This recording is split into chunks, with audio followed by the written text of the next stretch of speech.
பார்க்குறது வந்து பஜாஜ் பல்சர் 150, 180, 220க்கு உண்டான காமன் சர்க்யூட்டு. இதில் வந்து பேட்ரி சார்ஜிங் சர்க்யூட்டில் வந்து மெயினாக நம்ம வந்து பார்க்க வேண்டியது வந்து இந்த கெப்பாசிட்டர். இந்த கெப்பாசிட்டர் தான் வந்து உங்களுக்கு பூஸ்ட் பண்ணி கரண்ட்டை வந்து கொடுக்குறது இந்த பேட்ரிக்கு.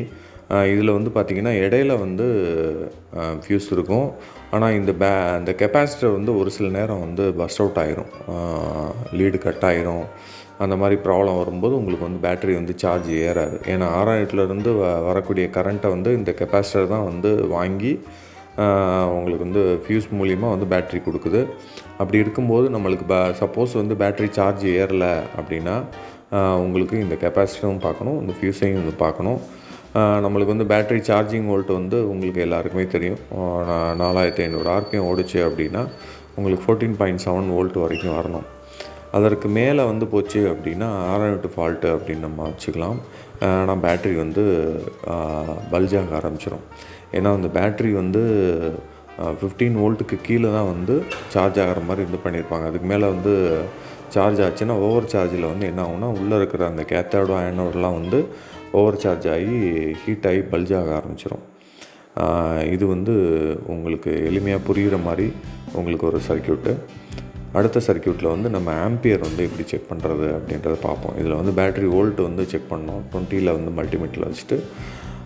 இதில் அடுத்து வந்து ஆம்பியர் வந்து எப்படி செக் பண்ணுறது அப்படின்றத பார்ப்போம்.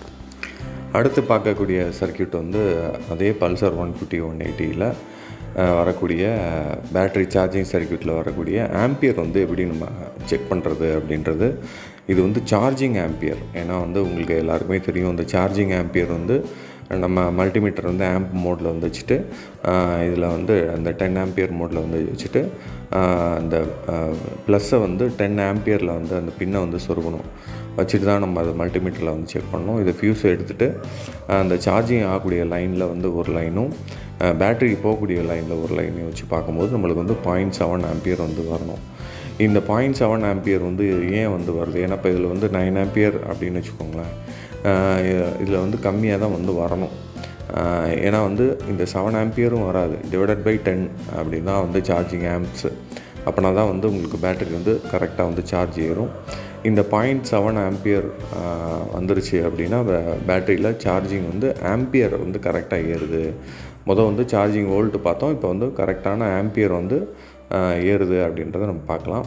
இதே தான் வந்து இதை நம்ம வண்டியை ஆஃப் பண்ணிவிட்டு நம்ம வந்து பார்க்கும்போது உங்களுக்கு வந்து இதோட பேட்டரியோட ஃபுல் ஆம்பியர் வந்து பார்க்கலாம். இந்த 7 ஆம்பியர்னால் 7 ஆம்பியர் வந்து ஃபுல்லாக காமிக்கும், 9 ஆம்பியர்னால் 9 ஆம்பியர் வந்து காமிக்கும்.